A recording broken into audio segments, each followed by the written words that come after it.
Hello, and welcome to another episode of the Laid Back Life, where we talk about how to love life, entrepreneurship, and improve daily. Joining me today, Tracey Goodwin, who actually is joining us in the middle of her conference running. So, extra thank you so much, because I can only imagine how much extra things you have on your plate. But we're going to do this to also announce the conference and get more interest in it. So, Tra- Excellent. yeah. So Tracey holds a Master's of Art in Education with a specialty in conflict resolution and has earned 7 coaching certificates. She's the co-author of the award-winning book, Navigating ADHD, Your Guide to the Flip Side of ADHD. She's got over 27 years of experience as a communications and productivity expert and ADHD coach who helps private clients and law firms boost productivity by improving organizational, time management, stress management, communication, and conflict resolution skills. Clients praise her unique ability to approach problems from multiple perspectives and guide them to effective solutions. And so the conference is, I believe, the only ADHD-focused legal conference. Is that That's a really good question. And I I should probably have an answer. it's the only I one I'm I, I aware of. mean, So, yeah, it's it's so much fun. and to many of our people listening to this, like so many lawyers have ADHD, but whether that becomes a positive or negative is in how you harness it. So I'm super excited for us to chat through this. Yes, me too. Me too. I'm really excited to be here. And yeah, so many lawyers are experiencing, whether it's diagnosed or not, symptoms of ADHD. And I researched, with people disclosing that they either have ADHD or symptoms, it's 4 times the general population. So, specifically in this field, there's a lot of people with ADHD. Not surprising to me, but I think a lot of people end up feeling isolated and alone. And for our listeners, you are not alone. Yeah. Well, and so like why is that? There is certainly a component of the legal industry that calls out to what people with ADHD experience. And so like what are some of the reasons why we're attracting more than an average amount of people? I mean, I think if you have the kind of mind that is super curious, gets really engaged on things that are interesting and stimulating, is most likely naturally drawn to that kind of debate of different perspectives in your mind because it's so stimulating. And it's also a need for a creative mindset and being able to move rapidly. I think those are a lot of the reasons why it draws people in, especially with ADHD. Yeah, I mean like so I tell this story. It's not really a story. It is hilarious. Like my mom, my wife, and my mother-in-law talking to each other. So my mother-in-law was a 40-year ICU room nurse.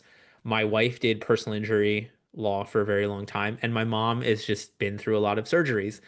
And so Mm. like it's so funny for them to talk like medical stuff from the different experiences of those to the extent that like my wife can go toe to toe with her mom on like anything we had a specific case that dealt with like a certain type of recovery and injury and whatever. Like, welcome to ADHD for lawyers, right? Like, you become an expert in all of these different fields, one case at a time, and you get that newness and that dopamine hit from doing the research.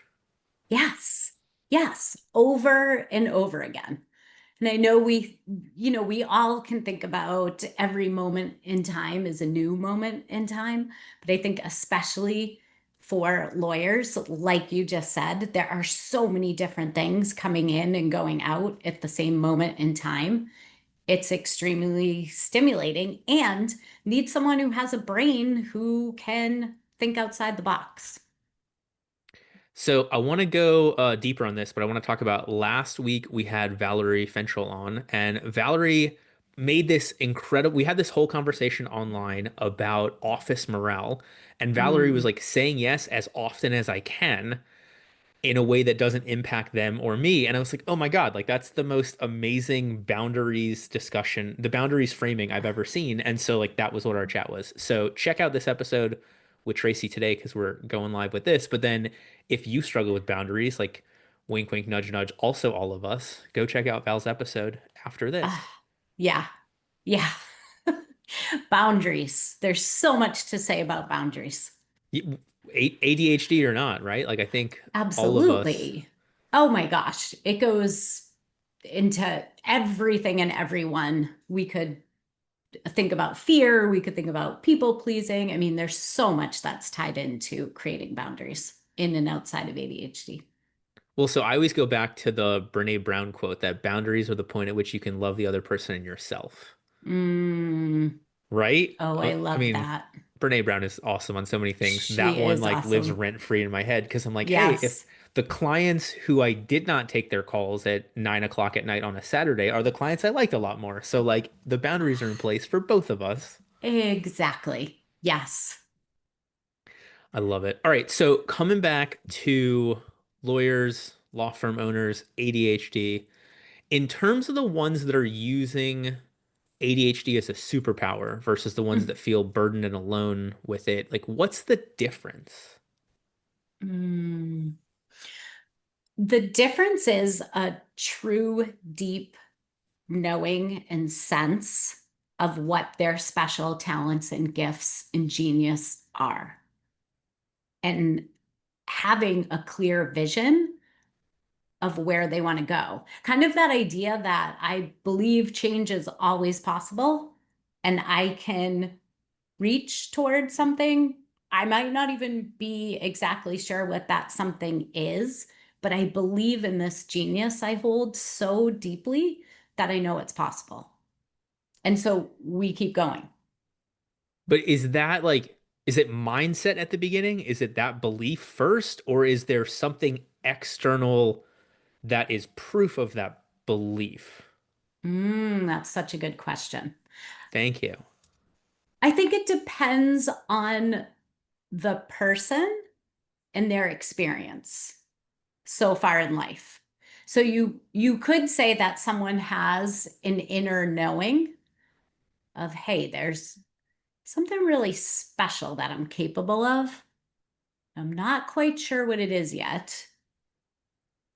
And so it sits there because they might not have the mindset yet to believe fully in what that is. Let's get real for a moment. I'm terrible at most things. And so the goal for me as a firm owner, as a coach, and as a human is to stay in my zone of genius as often as possible. I used to think I could do that if I could clone myself. I realize now that that's terrible because instead I want to find people who their zones of genius are my weaknesses. And then together we can create phenomenal companies. To do that, we put together the complete hiring process. We're also incorporating how to use AI and other technology to get better questions during the interviews, to find the right person in a faster, more efficient way. So if this is something that you struggle with, click the link below and purchase our complete hiring process to find amazing people to execute the vision you've always wanted. Hmm. What's the proof of concept? Low-hanging fruit? Mm, Like what's the first, or is it different for everybody in terms of what that first thing is to start internalizing that knowledge? yeah, I think it looks different for everyone, but low hanging fruit, is such a great way to start gathering evidence for yourself. And sometimes it's hard to see that, right? It might be through having a conversation with someone, having an ally in the place that you work, that you can toss ideas back and forth. Sometimes it can be sometimes journaling. And I know a lot of people that I work with that have ADHD are like, I can't make time to do that or get my thoughts on paper, or it just feels too much. And that's valid because it can feel too much. But sometimes you can get evidence or ideas for that low hanging fruit just from doing a brain dump. I mean, the amount of information in what we hold on to in our minds, and then we can look at it objectively. Sometimes we see the evidence right there. So my Like, obviously, it wasn't designed for this, but voice mode with ChatGPT or the other LLMs, that's my like ADHD hack for so much of Love this that. because it's like Yes.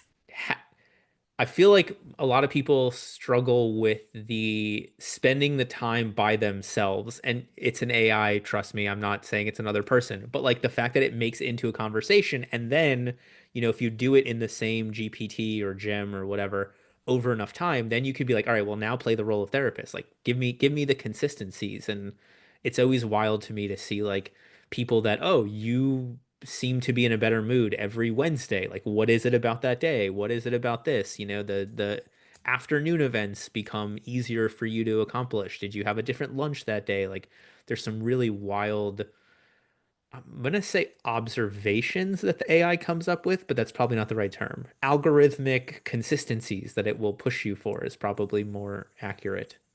Yeah, it's a way to identify patterns that you might not even notice about yourself. And in those patterns is sometimes where your genius is showing up the most. Hmm. What like, can you give me an example of, because obviously everyone's gonna have a different superpower, everyone's gonna have a different genius, but like what's one that people can compare their beliefs to see if they're on the right track for their own uniqueness? Yeah, like let's say someone, their unique genius is this ability to be within a meeting and everyone's talking and everyone's on kind of the same theme. And in the back of their mind, they have this little nudge that's saying, what about this though? There's this different angle. If their belief system is, yeah, but I don't know. Usually, when I advocate something, it kind of gets shut down quickly. So they're in the rhythm of they're not speaking to it. But then fast forward a month from now, what they thought in their mind actually becomes the solution because somebody eventually stumbled upon it. When someone steps into that genius and they just experiment with having their voice heard just a little bit, or they tell themselves, you know what? This has now happened 5 times that I've had this idea. I didn't voice it. It comes out a month later from someone else. I'm going to lean into it now. The second that they do that, the evidence is there. And then it grows and then it continues and then it's embodied and then it becomes this person's known for. They're the one in a meeting who usually picks out this tiny little thing that no one else did that then saves money, time, energy. Or wins the case, right? Like coming Or back to wins the the lawyer part case. of it. That's Yes. Yes. So when you said before, like, is it mindset? Is it this external, you know, experience that happens that helps somebody lean into this genius? It's both. And for some people, it's one first and then the other. I mean, you can have a great mindset and still not fully lean into what your genius is and then never get that external validation for it. So mm. each person is so unique where they are in this process. Just like thinking affirmations. I mean, we could talk about, I'm going to tell myself this thing every day. And yeah, I feel good, except if I'm not quite believing it, I'm not really leaning into my genius as much as I could. Well, and it seems like it's important to have a good support structure in place to allow you the opportunity to express your genius, to feel safe expressing your genius, to cover for whatever's going to fall through the cracks while you're focused on your genius as well. Exactly. Exactly. And, that support looks different for everyone. And we all have our own thresholds for what feels like a low risk action step and a high risk action step. And we do have to have compassion for ourselves and give ourselves grace on how we're entering along this journey of leaning into our own unique ways of being and leveraging ADHD. That's why it does make a difference of the culture of where you work and can you have certain things in place that are going to help you shine. Like maybe the office you're in is a terrible setting for you to be able to access the best version of yourself and do the work you're meant to do. Some places, that's an easy ask to switch to a different environment. Other places, that's a very high risk and not necessarily the direction someone's going to go in. So you're right, supports, environment, it's all really important. Most of our listeners are going to be business owners. And so Mm. obviously, like the specifics are going to be different, but what are some of the Mhm. commonalities you see to the extent that our owners can control the culture of their own business that allow for the best outcome for people with ADHD? Mm. Understanding energy levels. When are you high? When are you low? Knowing that they might look different 2 weeks from now. No, it's not always, especially for ADHD minds, that you're going to hit those always in the same way. But being able to align what you're doing within a day or evening with your energy levels, regardless of what career you're in, is really important. What kind of delegating you do, and what I mean by kind is some business owners, lawyers, whoever it might be, hold on to certain tasks that could be delegated pretty easily because of a fear of losing control. What happens if I don't do that thing anymore? What happens if I give it to someone and they do it so well that it ends up making me feel like, why can't I do that thing? No, that's a pattern I see everywhere. And as soon as you figure out what's the why am I not doing some of these things, or why am I not giving myself what I need? That also starts to open up windows into doing things differently. Um, Other common things that I see as a common struggle is prioritizing. How do I prioritize correctly based on what actually needs my attention versus what doesn't? I mean, that's an executive functioning skill that, is sophisticated. It's hard to prioritize, especially if your mind thinks everything is urgent and a whole bunch of things aren't, but the things that aren't are actually the ones that are urgent. That is a theme I often see, where it takes stepping back and thinking about, how do I define urgent? How do I define non-urgent? And are those definitions actually working for me? And oftentimes they're not.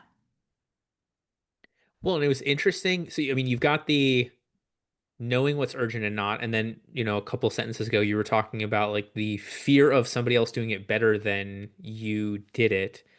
And so, like, I keep coming back to it's almost this like your own worst enemy and putting some sort of guardrail in place. Maybe it's an executive assistant who has been told in advance what is urgent and not, or, something along Yes. those lines.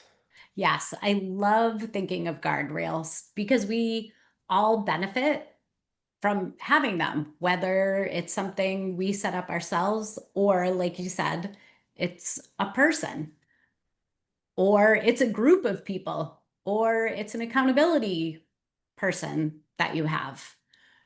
We all need guardrails and they look different person to person.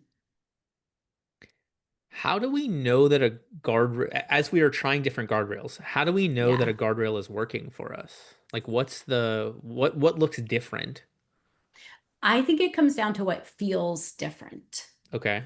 So if we always go back to, how am I feeling about this guardrail, what it's doing for me, what it's not doing for me, it becomes really clear on, this is either moving me forward or holding me back. This feels uplifting and empowering. This feels draining and exhausting. This feels like it's helping me be more productive. This does not. It becomes that indecisiveness that so many of us experience becomes really clear. And when guardrails are working, they become yes or no. It's either working or it's not. It's not usually an in between. when we know for sure the guardrail's doing what it's meant to do. You mentioned it a lot from the feeling standpoint, the gut reaction standpoint. Like from a business owner trying to implement KPIs as well, where's Mhm. that balance between like my gut's telling me this, the numbers are telling me that? Obviously, the Mhm. hope is that those things are perfectly aligned. But when they're not, like how much flexibility do we give ourselves in favor of the gut, in favor of the numbers? So you're bringing up a good point because you use the word reaction. So whenever there's a gut reaction, it's like an impulsive, like all-consuming feeling, a reaction, that's usually a reason to not follow that.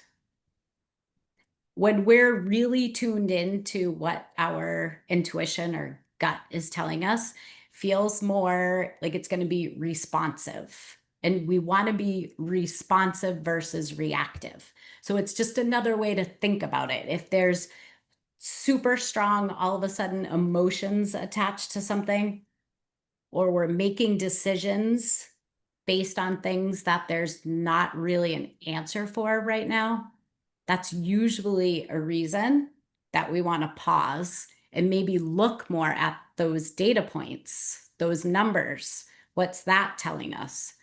That's usually one of the best ways to kind of look at those two things and balance them. What's the difference between the reaction and the response? Is it feels different? Is that what it is? It's both. So a reaction, you're going to have a lot less purposefulness. A reaction is like, I need to run because a tiger is chasing me. A response is there's a pause and you are either allowing yourself space to think, which can be so incredibly uncomfortable. If you like to, like, I need this solved and I need it done right now, it is physically painful at times to actually do that and respond, to give yourself a forced amount of time that you're thinking about something. So it's both feeling an emotion, and it's also doing a kind of a data check internally with yourself. Did I just get strong emotions and there's no pause? Did I just get strong emotions and I'm giving a pause? And it kind of feels uncomfortable. Because usually when we're feeling uncomfortable, we're headed in the right direction. Because it's like a sign of like, okay, I'm letting myself sit with something, and usually I don't like to do that. So thinking about that pause and purposefulness is the most important part, and often the hardest thing to do. If your idea of vacation means checking emails from a chair in a different state, you don't have a business. You have a terrible job. Most of the time, it's because we have no vision and we're doing everything. I coach firm owners out of the day-to-day and into more of a CEO type role. Ultimately, they end up doing less in the business, doing more for having a great life, and then we tie that back into a way that actually grows their business. When you're ready to make that switch, click the link below to book a call with me, and let's see how we can work together to help you achieve the life you've always dreamed of. Okay, so I want to go deeper on that. Mhm. One second. So if you are watching this when it come out, when this episode comes out, it's Tuesday. This Friday, the newsletter is going to be on behavior change with time management. So like, hey, I want to add running to my list, but like, do you actually have the time? How do you make the time? How do we go through those things? So I think it's going to end up lining up somewhat with what we've talked about. But to come back to Yeah. this, so you're talking about like that changes at the edge of your comfort zone. I'm like, but I'm also really uncomfortable if I take that step off of a cliff, right? Like, how do we balance, like, Yes. what's the right amount of uncomfortableness? Mm. I think it comes down to, where are you at with how you're feeling right now?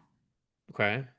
So if you are exhausted, drained, that feeling of like something has got to change, you really need to get uncomfortable in order to change.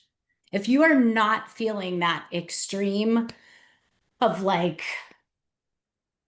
you're not fully exhausted, you're not completely drained, maybe putting yourself in that place of being uncomfortable isn't what's needed right now. It's more of, I need to pause and think about it. It doesn't necessarily mean I'm like at that really uncomfortable extreme point.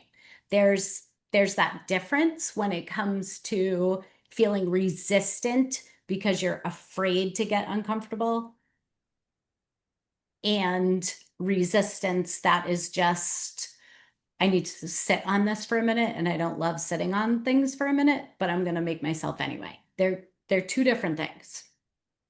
And is that like knowing ourselves well enough to know which one is which for us? I think so. And it's knowing your own physical cues. I know for myself, if I'm thinking, oh, this is a reaction, I know it's a reaction because my face is getting hot and I'm starting to sweat. And I can tell like whatever's going to come out of my mouth is probably not going to be great. And I really want it to come out of my mouth because it's like right there. That's a signal to me that I need a purposeful pause. So for me, it's my chest. Like my chest get like Mm. I feel like I could shoot lava out of my chest when I'm getting usually angry, probably more than anything else. So this is an important thing to think about. The fact that you could just roll that off and just know, like, that's what it feels like. You know, Oh, many we, hours of therapy to get there, to be clear. yes, it takes a really long time sometimes to discover these things. But once you do, it's also like rapid fire that you start understanding more. And it makes creating the boundaries, doing the things, figuring out what you need so much easier when you're in tune with your body. And it's still a struggle when it's the reaction instead of the Mm. response. Hmm. Yeah, and part of that, especially with ADHD, I mean, if you think about it and you think about executive functioning skills, and part of that is regulating our emotions. I mean, there's a lot going on. So there's things happening in our body, there's neurotransmitters, there's our brain that now has whirling steps all tied into it. And we're supposed to ask ourselves, like, wait, should I pause or should I go? Or what do I need to be doing in the moment? That's a lot going on all at the same time. So it does take time to be able to identify what's happening in my body, know when it's reaction or response is needed, and then to just get your thoughts in your head organized in a way that doesn't feel out of control. Because out of control feels terrible for most people. It's also stimulating to the brain. What's stimulating the brain? Out of control, Oh, brain got it. going in a million directions, which Well, I'm sorry. for ADHD just can make it all the more intense. Right. And I think there's also a grace component, right? Like none of us are going to be perfect. So Right. it's progress, not perfection. Exactly. Exactly. And every time you become even a little bit more aware of your genius, how you could use it, when you could use it, maybe something you want to try out, experiment with. It's like one little layer of what you've been carrying around that isn't serving you starts to just fall off just a little. Mm. And when it falls off even just a little, it gives your brain back that space to be able to start thinking about, how do I want to show up differently? Knowing, like you just said, it's never about perfection. I mean, it's just impossible. We're human beings. Well, we're human doings from Aristotle, Will Durant, somebody like that. So it's interesting, like, we are what we repeatedly do. And Yeah. the hope and so much of the I'm gonna say issue. It's not the best word. So much of the struggle with change is like, hey, you've done it this way 1,000 times. Now on the 1,001st time, you're doing it a different way, but you need to do it 2,000 times to like overcome the habitual nature of what you've done before. Yeah. Yeah. And that, I mean, this is scary also, oftentimes, because it requires vulnerability. And that can be really scary. Any kind of change, is disruptive, especially to the subconscious mind, that even if it doesn't feel good, it just wants us to keep doing what we're doing because at least I know what's happening. If I keep doing it the way I'm doing it, I'm not afraid of this unknown, or what if this new thing I'm trying out doesn't work? Well, and I think that's the key for so many people is like, where can I play that game? Where can I have that change? And so like I like using running as an example because you could sit here and say like, "Hey, I'm terrified of change," but then it's like I want to run farther, I want to run faster. Like it's something where there's an easy metric of time or distance in a way that is not life changing, right? Like if I run a 10 Mhm. minute mile versus a 9.5 minute mile, like that's not going to be a huge difference in reality, but to me, like I can see that progress. I can see that change happening. It's like a lot of times I find my clients need some sort of like external visibility of change to start doing the more internal and invisible change. Mm. Hmm. And oftentimes, when I'm working with my clients, helping people understand partially why that external is so important. And at the same time, if you can figure out how to get a little bit of the internal and feel different, it actually opens up the external so much more quickly, oftentimes, because you're not holding yourself back. You're not self-sabotaging. You're not holding yourself back from allowing what's possible. That's a great. Okay, so then that makes me really curious about from the standpoint of people coming to you, obviously like they have a business or a job and they have a life separate from that, I hope, right? Yeah. Yeah. Do you find it easier for them to experiment on the life side first or the business side first to see the benefits of the change that they're working towards? That's a great question. And I'll go back to the it depends on the person. Okay.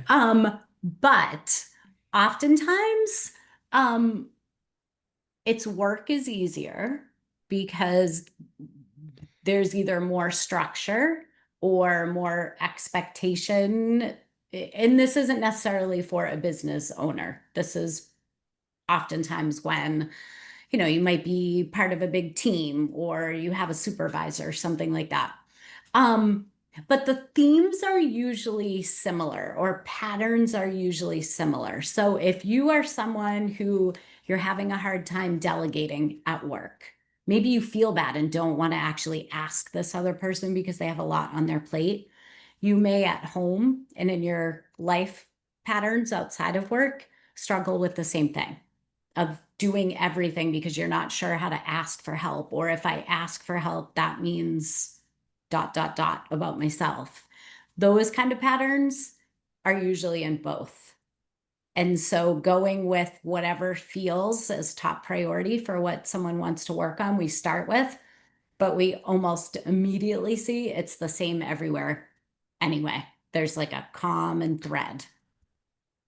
And for some people hearing that it sounds terrible, but for me hearing that it sounds amazing because then like you work on that one thing and then you see the benefit of it in every aspect of life. Yeah. Yes. Yes. Very It- much so. Does your advice become different based upon where they're first addressing this change in the office or out of the office, or is the advice from you still similar? It's always similar. Okay. Yeah. Yeah. It's always similar. Because I think any kind of change any of us are trying to make, it still starts from the same place of just identifying what's really at the root of the challenge. And then how do we reframe some of what we're thinking about the challenge? And then where needed, how do we build in the strategy that maybe our brain just isn't naturally doing, but we'd like it to do it a little bit better? So, having done this for what is it, 27 years? Yeah. Just Um, tips, tricks, insights, most common suggestions for what you just talked about, right? Like Yeah. having the figuring out the change, internalizing it, putting in place certain structures or systems. Like, what have you seen be some of the easier methods? Yeah. So the first thing is to always just think about, what comes up for me when I think about ADHD and myself. Write yourself a list, talk it out into your phone. See what actually is coming up for yourself. What are you thinking? Because if what you're thinking are all the things that are holding you back, it's impossible to move forward if that's the overriding theme until you figure out, well, let me take a look at myself and see what my strengths are. And I'm going to Mm. put more of my mindset, my thoughts, as much as I can on that part. I'm not saying it eliminates any of the other stuff, but you can't bring change when you're stuck in the parts that are only making you feel bad. So focusing more on the strengths. Yes. Okay. Yes. And really checking in with yourself about that. Set an alarm just like you would set an alarm for waking up in the morning, but this alarm is to see where your head's at. Are you beating yourself up in the moment? Or are you working on figuring out, wait, let me pull from a different area and move forward? So that's really important. Which is, I'm so glad that you said that because, like, that's my favorite part about owning a business is I'm just like, I'm really awful at X. I could either spend a bunch of time learning how to not be awful at it or hire somebody who that's their superpower, right? Like, you double Yeah, down on your strengths and you can hire somebody else or delegate out your weaknesses to someone who those are their strengths. absolutely. And if you're in a position, a listener listening in, and that isn't possible for you, you're new in your job and you're not a business owner, you are a new lawyer, you can get really curious about what these successful people around you that seem to be doing some of these tasks with more ease, start figuring out what they're doing and figure out how you can mimic parts of what they're Mm. doing in your own way. Like And you that know is, what? Oh, sorry. no, go ahead.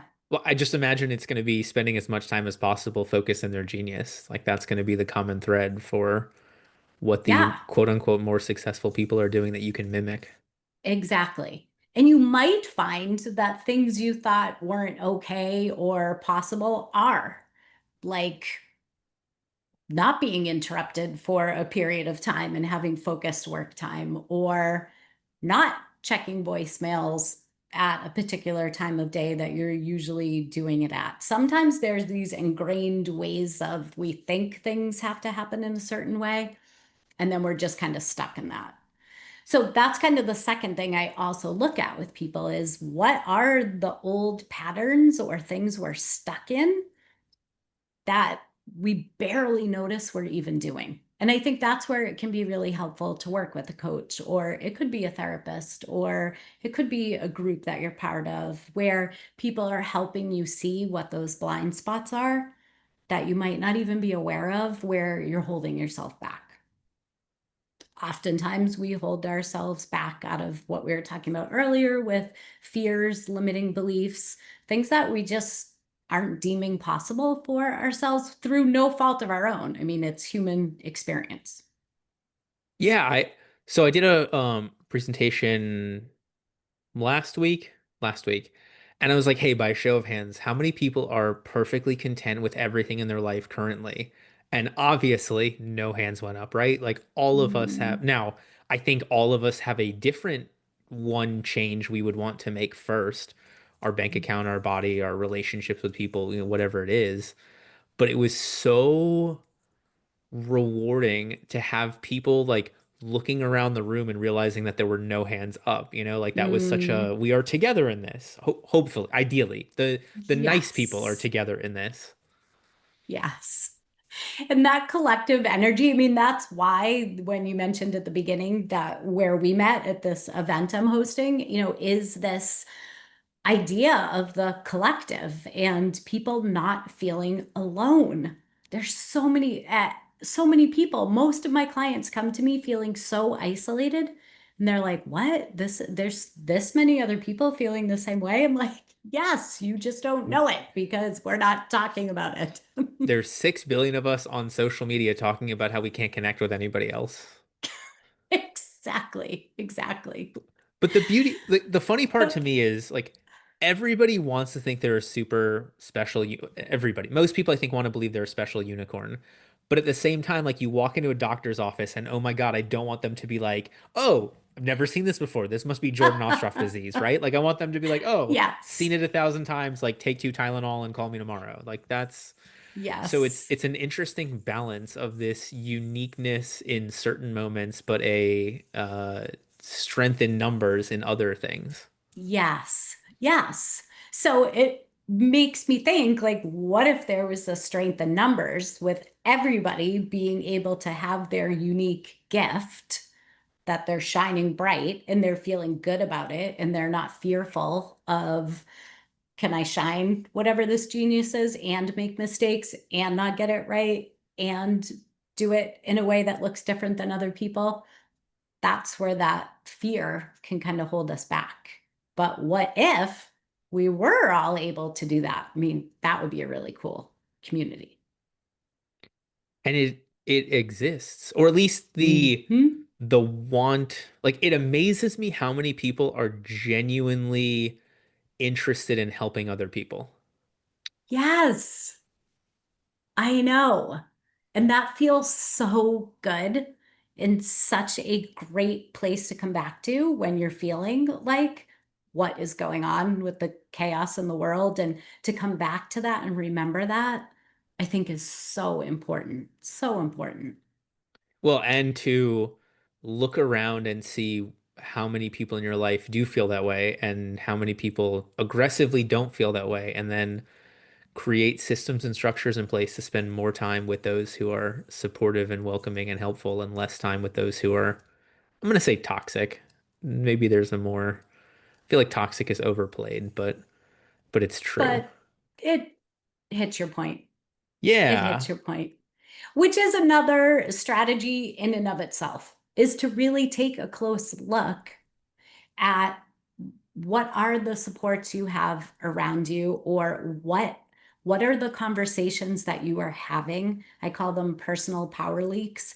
It could be conversations, it could be where you're putting your time, where you're putting your energy. That is the next thing I look at with clients, is where is all of your brain power going? Because we usually figure out pretty quickly, like it's not going to what would help us actually get to where we want to be or productive or even getting a task done. It's usually pulling us from that. So once you can identify that, it makes it a whole lot easier to figure out, okay, well, now I have more space to actually power myself up, to have my battery strong so I can get the things done.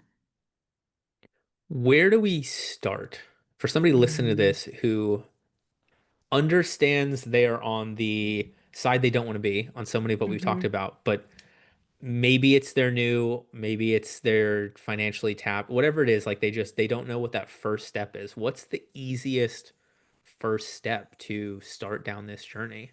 Yeah. I think one easy step is to create a vision of where you want to go. Close your eyes and ask yourself. And if you're not a person who visualizes well, doodle, sketch it, talk into your phone.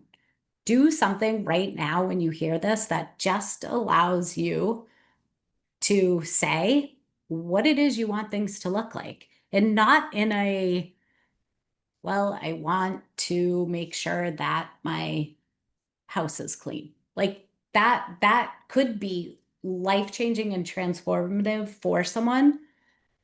But in your vision, I want you to have that and more. Get comfortable with this and more kind of thinking so that you can just open yourself up for what you don't even know is possible yet. What if the secret to law firm success involved doing less? That's one of the main themes of my book, Love Your Law Firm, where I dive into my story as well as the stories of multiple coaching clients in an effort to help you design the law firm that you've always dreamed of. I hope you'll check it out at Amazon in the link below. Okay, I want to get super, not personal, timely, open about this. So I think 2 weeks ago, 3 weeks ago, we had Jen Gore on, excuse me, Mhm. on the show. She talked about the Steve Harvey 300 project. Are you Mm, familiar with it at all? I'm not. Okay, so like Steve Harvey has this thing.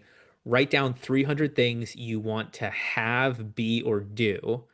And it's sort of like a bucket list, but I've never pushed myself that way, right? Like a bucket list Mm, is reactionary to, oh, these things sound cool. Okay, this thing's great, whatever. This is like, no, no, no, find 300. So I have spent a weird amount of time trying to do this. I have 258 things on my list.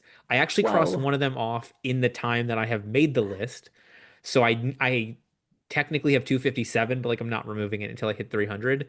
It forces you to have a bigger vision or a clearer vision or a more actionable vision because like a bucket list never did much for me because I was like I always Yeah. have more room, and now I'm like no, no, no, like I specifically have this amount of room that I need to fill, not the limit. Like I am pushing myself to fill it.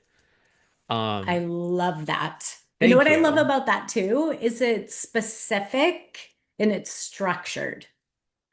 Yes. So that helps because when I say, well, let's create a vision, that's really abstract, right? So a vision could be all sorts of things. So I love what you just said about getting specific, and that is a great way to do it. Another way I like to do it is using all of our senses. So if you're creating a vision, think about, not only what does it look like, what does it smell like? Does your like ideal day at work smell like cookies? Does it smell like a barbecue? Like these things are actually what help you create the action steps that you're going to want to take. I love that you frame that. Have you read Life in Five Senses by Gretchen Rubin? No, You I have have to. not. It's I so good. definitely do. I'm writing that down, Jordan. And it and the so like there's a whole thing where people, oh, I hear you say this, I see you say this, I'm thinking about what you were talking about, like the way that the sense that we naturally use in terms of everyday speech is the one that's more important to us. And so like she breaks in like she was not a scent person and I'm not a scent person, but then like she goes through like buying candles and appreciating the moment and doing like blindfold scents and whatever. It was awesome because there's only five. We have more senses. What I don't even know what they are now. They're the Sure. five. There's a breakdown for our the five natural senses, the five experiential senses, something like that. Like there's Okay. a framing of it, and it's amazing to be like, and you know what? I basically don't use one of them, or I don't care about one of them. So Yeah. having that framework is so Yes. nice. Yes, I agree. And it helps if your mind is going all over the place when you think of vision. Those two things, what you mentioned and rolling in your senses, is really going to help. So I always have people start there. Another easy way I like to start is just start with one small area or thing that you're trying to work on. It doesn't matter how small it is. I will give you a simple one. I used to, when I was teaching, I'd forget my lunch. So I put my keys in the refrigerator with my lunch. That was my first step in just not running late because I had to go back and get my lunch. I mean, think of absolutely anything that you just feel like if I did this one little thing, I would feel so much better. And it's usually the thing that will start our day. So choosing one thing and think creatively. How could I get myself to do this thing? And start there rather than thinking this is too big and overwhelming for me to face. So I'm just going to keep doing what I'm doing. So I Googled it while you were. It's the five traditional senses, which is sort of a letdown in what they are framed as, but so be it. But yeah, But it sounds really good anyway. Yeah, there and it lists there's other ones, but anyway, there's other senses in there. But I I love love the it. idea that you were just saying like the starting thing. Like I don't make my bed. No offense to whoever wrote the book, Admiral somebody, Oh, make yes, your bed. yes. But I like the idea of like it's the first thing you can control. It's that first win. So for me, instead, it's like brushing my teeth and then doing 16 ounces of water. Like that's my if That's I your can, thing. yeah, like I don't have a problem brushing my teeth. If I can do the 16 ounces of water right afterwards, I'm like, today is it's my day. Like I did it, you know? Yep. Finding Yep. that quick, easy win early. Yes. And I think what ends up happening is I like to think of these kind of things like as rituals. I think of rituals as the things you do that you don't think about anymore. Like maybe it's the side of the bed that you get out on every morning. It's something. It's how the blankets that you have in your bed when you sleep at night and you pull them up. It's whatever the things are that we don't think about. If we can start really small and attach something to those things, like you just said, brushing your teeth, and then it's stacked with your drinking water. Thinking of these things as rituals can be really helpful because then they just start becoming what you're doing. Twyla Thorpe, I don't know if she's a choreographer in New York City. She has a great book that is near me, and I'm forgetting the name, but I can't see it from here. She has a really good book, and it's all about her use of rituals The that creative habit, helped. learn it and use it for life. Mm, I don't think that's it. Might be. Push comes to shove, keep it moving. The mm, collaborative habit, It the might be youth the habit. collaborative habit. I'll let you know. Okay. But for our I always, listeners, I'm always looking for a book. it's great. And it's about this idea of rituals and just figuring out like how do you start weaving into what you're already doing, what it is that you're trying to get yourself to do. And I love that. And I think for her, I think in other interviews, hers was like getting in the Uber to go to the gym. Like if she knew that if she made that, she would get to Yes. the gym, she would then work out, like everything else would Yes. waterfall. Yes. I think that's a really useful strategy, especially when you're first starting out and you're trying to just make small changes. Um, and it helps resist the idea that, oh, this is going to take forever. I don't want to really have to do all this stuff. I don't have enough time to think about making a change. It doesn't have to take a lot of time. It can be a small tweak. I love it. All right, I want to come back to that. Okay. Next week we have Jeremy Danielson on. So Jeremy spoke at a conference I was at, and he went through this whole using AI to make your board of directors. So having your, Steve Jobs, having your ideation person, whatever. So I went to Jeremy and I was like, hey, can we do one? What would like your life board of directors look like? Having a nutritionist, having a therapist, having like all, and obviously like we still want to use other people, but having this baseline of advice from different perspectives. And Jeremy was like, yeah, let's do it. So I think we're actually going to build it live on the episode. Or maybe he's already built it. I don't know. I'm going to find out That between sounds now so and fun. yeah, I'm so jazzed up about it. Um, that being said, that's probably not a good first step for somebody with change because like we're creating these things in AI. What I think a great first step for change would be going to the conference and hearing from Yes. some amazing speakers and getting some, actionable tips. So can you tell us more about that for the last Yes. couple minutes we have? Yeah, yeah. So Make ADHD Your Genius has over 25 speakers, amazing speakers like yourself, Jordan, all talking about topics either related to ADHD directly or different things dealing with burnout, motivation, expectations, boundaries, neuroscience. It's just so much goodness all wrapped into one event. It Talk about getting uncomfortable. I mean, as the host, the first time I did this a year ago, I was really uncomfortable taking on something this large and learning how to do it and feeling like I'm really hoping that this is going to go well and pull it off. No, I had to get way out of my comfort zone to do that. and to line up speakers and hop on calls and invite people that I felt aligned with and to the work that they're doing. So this event just has so many strategies, inspiration, innovation, and there's free gifts, which I love that part. There's so many freebies attached to it. So the event is still going strong. It runs through the Friday, the 14th. Free episodes, the whole entire event. You can get it all for free. And interviews run for 7 days. So even though Friday is the last day, there's still interviews running well into the next week and a half beyond that. Awesome. Where do people go to get access? Yeah.